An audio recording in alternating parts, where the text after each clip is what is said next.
Bonjour, je suis Dr Benchaoulia, maître assistante en médecine interne. On va voir ensemble la sémiologie de l'insuffisance cardiaque.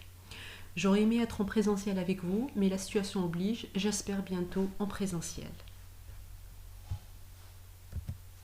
L'insuffisance cardiaque traduit l'incapacité du cœur à faire face aux besoins hémodynamiques de l'organisme. Le cœur, on le sait, c'est la pompe qui va pomper assez de sang riche en oxygène aux organes.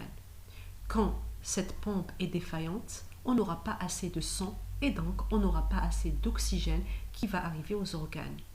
Cette défaillance va se voir au début à l'effort, parce qu'à l'effort, nos besoins en oxygène augmentent, puis à un certain moment, cette défaillance, elle va paraître même au repos.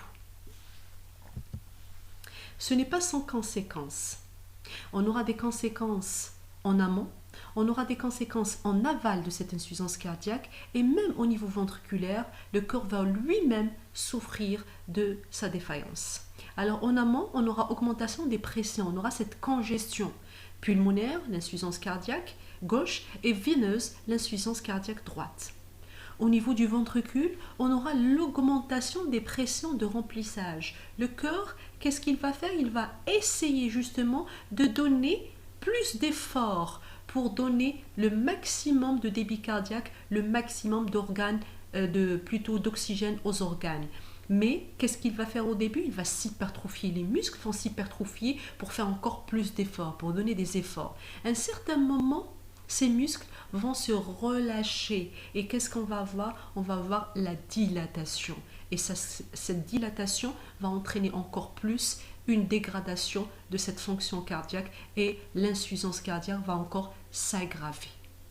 En aval, je l'ai dit, c'est une diminution du débit cardiaque. Le cœur ne pompe plus assez de sang, du coup, le débit cardiaque va diminuer. Quand le débit cardiaque diminue, il y a une diminution de l'oxygène qui arrive aux organes.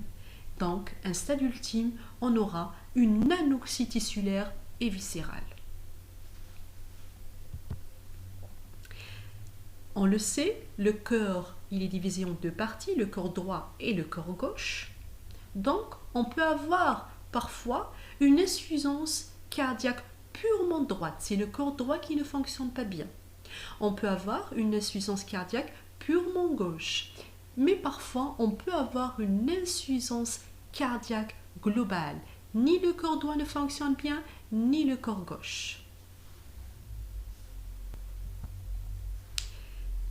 Dans l'insuffisance cardiaque gauche elle-même, il y a deux types. Le ventricule gauche, en diastole, il se remplit.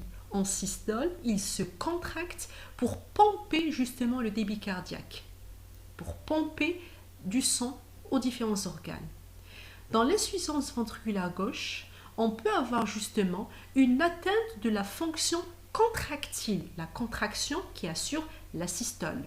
Et là, ce qu'on appelle l'insuffisance cardiaque systolique. Des fois, la systole, la contraction se fait correctement.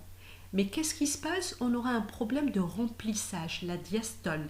Il y a un problème de relâchement du ventricule gauche. Il ne se relâche pas bien, donc il ne se remplit pas bien. Par exemple, parmi les étiologies de ce problème de relâchement, on a l'hypertension artérielle. Le cœur en diastole ne se remplit pas assez et on aura par la suite peu de sang dans le ventricule droit, plutôt le ventricule gauche. C'est ce qui peut être dû à une hypertrophie ventriculaire qui peut être en rapport justement avec une hypertension artérielle. C'est ce qu'on appelle une insuffisance cardiaque diastolique. Du coup, au début, dans l'insuffisance ventriculaire diastolique, on aura seulement un problème de remplissage du ventricule gauche. Mais un stade ultime, ça va avoir des conséquences même sur la systole et le débit en systole peut diminuer par la suite. Là, on est dans un module de sémiologie. Votre rôle, c'est de connaître, mon objectif et votre rôle, c'est de connaître ce que c'est que les signes fonctionnels et comment on fait un examen physique chez un patient insuffisant cardiaque. Là, on va commencer par la première partie. Quels sont les signes fonctionnels de l'insuffisance cardiaque? Ces signes fonctionnels, soit le patient va venir, il va vous raconter quelques-uns de ces signes, il va vous dire j'ai une dyspnée, je suis essoufflé par exemple à l'effort, mais aussi vous pouvez les chercher. Et vous devez aussi bien sûr les chercher. Cherchez comment? En posant les bonnes questions, en mettant en confiance le patient, en montrant de l'empathie. En montrant de l'empathie et en étant à l'écoute du patient, il va vous raconter ses symptômes. Vous pouvez les recueillir pour dire ça c'est peut-être en rapport, ça peut être en rapport avec une insuffisance cardiaque. Quels sont ces signes fonctionnels? On va commencer par le premier et le plus fréquent. 1. La dyspnée. La dyspnée, c'est la difficulté respiratoire. Le patient, il vous dit « je suis essoufflé », عندي نهجة. Quand on a une dyspnée, on doit l'évaluer. Quelle est l'importance ou la gravité justement de cette dyspnée? Il y a la classification qui est assez ancienne, toujours utilisée, c'est la classification plutôt de NIHA. La classification de la New York Heart Association, qui classe justement la dyspnée en 4 stades. Le stade 1, c'est une dyspnée pour des efforts importants qui ne sont pas habituels. Aucune gêne n'est ressentie dans la vie courante. C'est des efforts très importants. Par exemple, quand il fait du sport. Il fait plusieurs tours de terrain. Il te dit, j'ai une dyspnée à l'effort. Ça, c'est pas quand on fait du sport, quand on fait plusieurs tours de terrain, par exemple. Là, c'est une dyspnée à des efforts qui ne sont pas habituels. La dyspnée stade 2, c'est une dyspnée pour des efforts importants mais habituels, tels que marcher de façon rapide ou en côte, ou la montée des escaliers. Et là, retenez les étages, parce que les étages, ils vont faire les étages. Au bout de combien d'étages, combien d'escaliers vous avez cette dyspnée? Le nombre d'étages fait la différence entre le stade 2 et le stade 3. Le stade 2, c'est quand on a une dyspnée, la personne est essoufflée à 2 étages et plus. Le stade 3, c'est quand la personne présente justement une dyspnée pour des efforts peu intenses de la vie courante, tels qu'une marche en terrain plat, ou justement la montée d'escalier inférieure ou égale à 2 étages. Il vous dit, d'habitude, on là jusqu'au 2e étage et je n'ai aucun problème. Là, au bout du 1er étage, là, je suis essoufflé, je dois m'arrêter pour reprendre ma respiration. C'est un exemple.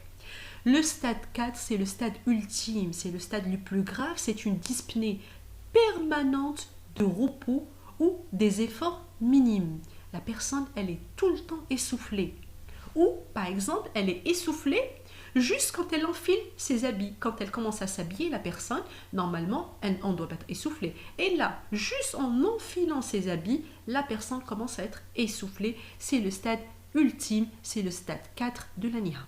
Retenez cette classification, c'est très important pour évaluer votre patient par rapport à sa dyspnée, évaluer au début et évaluer par la suite. Par exemple, quand vous allez mettre un traitement, vous allez voir, par exemple, il était un stade 4, vous avez commencé un traitement, une hygiène de vie, vous dites, ah maintenant, on est par exemple au stade 3, au stade 2, c'est-à-dire le traitement marche. D'autres types de dyspnée, il existe plusieurs sortes. La dyspnée d'effort, je l'ai dit. La dyspnée de décubitus. Qu'est-ce que c'est? C'est l'orthopnée. C'est quand la personne, elle est dyspnéique quand elle se met en décubitus dorsal. Là, j'ai mis entre parenthèses le nombre d'oreillers. Il faut toujours demander au patient, vous dormez avec combien d'oreillers? Il vous dit par exemple, d'habitude, moi je m'endors avec un oreiller. Mais depuis 2-3 mois, je commence à m'endormir avec 2 oreillers parce que je suis essoufflée ou j'ai des difficultés respiratoires si je m'endors avec un seul oreiller. Le nombre d'oreillers, posez la question. On peut avoir aussi des dyspnées paroxystiques, telles que la dyspnée de Kinstocks. C'est une dyspnée dans l'insuffisance cardiaque sévère. Le patient respire de plus en plus rapidement, puis de moins en moins rapide, jusqu'à s'arrêter quelques secondes et repartir ensuite dans le temps. On a parfois une dyspnée dans le cadre d'un pseudo-asthme cardiaque. C'est une bradypnée à prédominance expiratoire avec sibilant diffus. C'est ce qu'on appelle l'asthme cardiaque. Ce n'est pas un véritable asthme, c'est en rapport avec une atteinte pulmonaire secondaire justement à cette insuffisance cardiaque.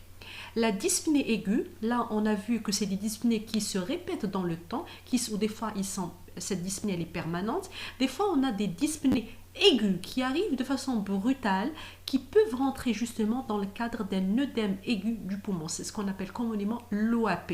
On va voir tout à l'heure qu'est-ce que c'est qu'un OAP.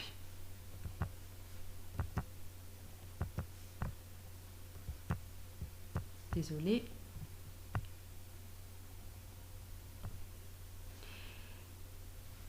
Alors, on a vu le premier symptôme ou le premier signe fonctionnel, dyspnée.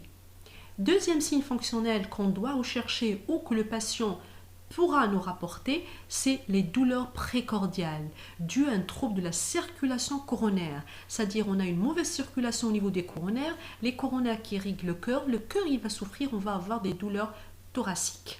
Circonstances d'apparition en général à l'effort, signe d'irradiation rétrosternale localisée, irradiation qui peut aller jusqu'à membre supérieur ou la mâchoire, constrictive, sensation d'étau en serrant le cœur. La durée en général, elle est brève. Facteur sédatif, soit le repos, soit le traitement justement de l'insuffisance cardiaque. En présentiel, on m'avait posé la question, c'est la même douleur que celle de l'infarctus du myocarde. C'est le cas, c'est une douleur précordiale qui a presque les mêmes caractéristiques et qui va disparaître en général rapidement. Troisième symptôme, on peut avoir des hépatalgies d'effort. C'est des douleurs hépatiques qui surviennent à l'effort. On sait que le foie est relié avec le corps droit. Quand on a justement une insuffisance cardiaque droite, ou si on a une insuffisance cardiaque globale, on peut avoir des hépatalgies qui surviennent surtout à l'effort. À l'effort, les besoins en oxygène augmentent. Le foie il va souffrir ce qu'on appelle les hépatalgies d'effort. Qu'est-ce qu'on peut trouver? On peut avoir aussi les palpitations. Palpitation, c'est une perception anormale des bruits du cœur. En temps normal, on ne perçoit pas le bruit de notre cœur. Si on les perçoit, c'est ce qu'on appelle ces palpitations. Témoin d'une tachycardie ou encore plus grave, d'un trouble du rythme. La syncope, c'est une perte brève, complète et brutale de la conscience. Son prodrome, la personne elle est debout, elle chute de façon brutale avec une perte de conscience complète. Ça peut être soit en rapport justement avec un trouble du rythme ou avec une anoxie cérébrale. Le cœur, on l'a dit, ça entraîne, le cœur c'est la pompe qui peut, justement, le cœur c'est la pompe qui va donner de l'oxygène aux organes. Et là, si on n'a pas assez d'oxygène au cerveau, le cerveau c'est un organe noble, il va souffrir, on peut avoir une anoxie cérébrale et une chute brutale. L'hypothymie, c'est une perte de conscience qui est incomplète, précédée par des signes sensoriels. En général, on a un prodrome. La personne, elle a des troubles visuels, elle a une fatigue brutale, elle a des bourdonnements d'oreilles, puis elle chute sans pour autant perdre de façon complète sa conscience. Elle peut être aussi en rapport avec justement une anoxie cérébrale secondaire à une diminution du débit cardiaque à une hypoxie cérébrale. L'hémoptysie, c'est les crachats de sang qui viennent du poumon, elles peuvent être en rapport avec un œdème aigu du poumon. Alors, on a terminé la première partie qui est les signes fonctionnels. Signes fonctionnels qui peuvent être recueillis par le médecin, rapportés par le malade spontanément. Là, on a parlé de la dyspnée qui est le maître symptôme. On a parlé justement de douleurs thoraciques, de palpitations, d'hémoptysie. On a parlé de syncope, de l'hypothymie, d'hépatalgie d'effort. Maintenant, on va passer à la deuxième étape, c'est l'examen physique. Comme tout examen physique, il y a 4 temps. Inspection, palpation, percussion et auscultation. À l'inspection, qu'est-ce qu'on va chercher? On va chercher des déformations thoraciques qui peuvent avoir des retentissements sur le cœur. On va compter la fréquence cardiaque, la fréquence respiratoire. On va chercher un signe important qui est l'œdème des membres inférieurs. L'œdème des membres inférieurs fait partie du tableau clinique de l'insuffisance cardiaque droite ou de l'insuffisance cardiaque globale. Si on a un patient qui vient en consultation pour des œdèmes, il faut toujours se dire, est-ce que ce n'est pas en rapport avec une insuffisance cardiaque? D'où l'intérêt de faire un bon interrogatoire pour chercher les signes fonctionnels. Les œdèmes d'origine cardiaque, en général, c'est des œdèmes qui sont rouges, ils peuvent être blancs. Et c'est des œdèmes qui prennent le godet. On va voir ce que c'est que les œdèmes qui prennent le godet. Turgescence spontanée des jugulaires. C'est des jugulaires qui sont turgescents, qui sont augmentés de volume. On peut avoir des signes, justement, on a parlé d'hypoxie, on peut avoir des signes d'hypoxie avec cyanose digitale. Ça peut aller jusqu'à l'hypocratisme digital. L'hypocratisme digital, c'est un signe d'insuffisance respiratoire, d'une hypoxie, qui peut être en rapport avec une insuffisance respiratoire, d'une insuffisance cardiaque. Je répète, l'hypocratisme digital signe une hypoxie chronique. C'est quoi? C'est une dilatation en baguette de tambour des doigts. Vous voyez, là, on est dans l'examen cardiaque, à la recherche d'insuffisance cardiaque, mais on va aller voir les membres inférieurs, on va rechercher les œdèmes, on va aller au cou à la recherche de turgescence végiculaire, on va aller jusqu'au doigt à la recherche d'une hypoxie chronique. L'inspection est importante. La palpation. La palpation, on va chercher le choc de pointe. On le cherche au niveau du 4e, 5e espace intercostal sur la ligne médioclaviculaire. C'est un soulèvement systolique qui est synchron au pouls. La pathologie qu'on peut trouver, c'est un étalement justement de ce choc de pointe qui peut être secondaire à une insuffisance cardiaque globale. On va chercher le signe de Harzer. Qu'est-ce que c'est? C'est la palpation des battements du ventricule droit qui est hypertrophié ou dilaté. Du coup, ça va détecter l'atteinte du cœur droit. Comment on le cherche? En introduisant le pouce dans l'angle xiphocostal gauche en inspiration profonde. Voilà l'image. Comment on cherche le signe de Harzer. Qu'est-ce qu'on va chercher aussi à la palpation? L'hépatomégalie. On a parlé d'hépatalgie d'effort. On peut trouver une véritable hépatomégalie secondaire à l'insuffisance cardiaque, surtout droite ou globale. Cette hépatomégalie, elle est lisse, elle est ferme, elle est douloureuse, associée en général à un reflux hépatojugulaire. C'est-à-dire quand on palpe le foie, on a un reflux au niveau des jugulaires. J'ai parlé d'œdème des membres inférieurs à l'inspection. Quand on a des œdèmes, on doit les palper à la recherche d'un signe important qui est la prise du côté. C'est-à-dire quand on palpe avec le pouce, ça garde l'empreinte. Voilà, l'œdème qui prend le godet quand on le palpe. On a vu l'inspection, on a fait la palpation. En général, la percussion, elle est peu utilisée. On passe directement à l'auscultation. La tachycardie. On va chercher la tachycardie qui est une augmentation de la fréquence cardiaque. J'ai posé la question en présentiel, personne n'a su quelle était la fréquence cardiaque normale. La fréquence cardiaque normale, elle est de 60 jusqu'à 100. Supérieure à 100, on parle d'une tachycardie. Le souffle de l'insuffisance tricuspidienne, majoré par l'inspiration profonde. C'est le signe de Corvallo. On peut avoir l'éclat du B2 au foyer pulmonaire, en rapport avec une hypertension artérielle pulmonaire. On peut avoir des bruits surajoutés, tels que le galop gauche ou droit. Le galop gauche siège la pointe, il est protodiastolique ou présystolique. Il signe l'insuffisance ventriculaire gauche. Le galop droit, il siège la base de l'appendice xiphoïde, il est protodiastolique ou présystolique, il signe l'insuffisance ventriculaire droite. C'est l'auscultation du cœur. On va, dans l'examen cardiaque, on va faire aussi l'auscultation pulmonaire parce qu'on peut avoir la décompensation du cœur qui va entraîner un œdème aigu du poumon. Et qu'est-ce qu'on va trouver quand on va ausculter sur le plan pulmonaire? On va trouver des crépitants, des râles crépitants. Ça crépite comme si on froissait un papier. Quand on trouve une personne dyspnéique avec une dyspnée et on va l'ausculter, on trouve des crépitants, on est probablement devant un œdème aigu du poumon et ça c'est une urgence. Il faut prendre en charge rapidement ce patient.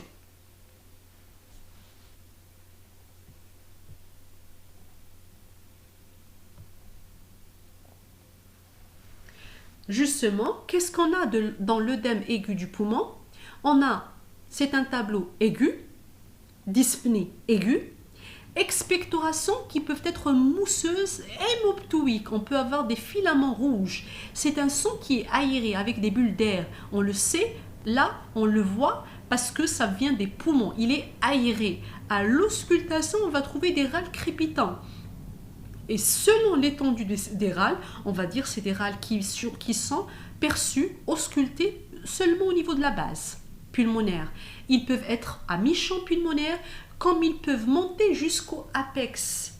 Et là, c'est très grave, c'est-à-dire avec la dyspnée qui peut être très importante et ces râles qui montent jusqu'aux apex, ça peut être en rapport avec un œdème aigu du poumon qui est très grave. Signe de gravité de l'œdème aigu du poumon, on a la tachypnée, c'est-à-dire une tachyrespiration supérieure à 30. On peut avoir une bradypnée, c'est le contraire. On peut avoir des signes de souffrance avec cyanose, marbrure. On peut aller jusqu'à trouble de la conscience. Alors, on a vu l'insuffisance cardiaque, c'est un tableau clinique qui est très riche. On peut avoir l'insuffisance cardiaque droite, qu'on peut avoir l'insuffisance cardiaque gauche. Il y a des étapes à respecter avec un interrogatoire bien coordonné, bien fait. On va chercher les signes fonctionnels tels que la dyspnée, les douleurs thoraciques et ainsi de suite. Après, on va faire un examen clinique. On ne va pas seulement se focaliser sur le cœur. On va voir même les signes d'hypoxie qui peuvent être périphériques, l'hypocratisme digital, ainsi de suite. Et en même temps, par la suite, on va chercher à différencier est-ce que c'est un tableau d'insuffisance cardiaque droite ou gauche ou est-ce que c'est un tableau d'insuffisance cardiaque globale. J'ai mis ce tableau pour vous différencier quels sont les signes cliniques avec fonctionnels et physiques dans le tableau droit et gauche. Dans le tableau gauche plutôt, dans l'insuffisance cardiaque gauche, qu'est-ce qu'on trouve? La dyspnée. On peut trouver la tachycardie et au moment des décompensations de cette insuffisance cardiaque gauche, on peut avoir l'œdème aigu du poumon. Dans l'insuffisance cardiaque droite, on a ce que je montre, la turgescence des jugulaires, on a le reflux hépatojugulaire et on a les œdèmes des membres inférieurs. On l'a dit, c'est des œdèmes qui peuvent être rouges et qui prennent le godet, qui sont bilatérales en général et symétriques. Dans l'insuffisance cardiaque globale, on trouve ces signes réunis. On m'a posé justement la question, est-ce qu'on doit trouver tous ces signes pour dire qu'on a une insuffisance cardiaque? Non, on peut avoir un tableau incomplet. Par exemple, trouver seulement dans l'insuffisance cardiaque droite un reflux hépatojugulaire ou seulement des œdèmes des membres inférieurs. Des fois, on trouve 1 à 2 signes, des fois, on trouve le tableau complet. Et je vous remercie. J'ai essayé de raccourcir, de bien synthétiser le cours pour que vous puissiez apprendre facilement. Merci et bon courage.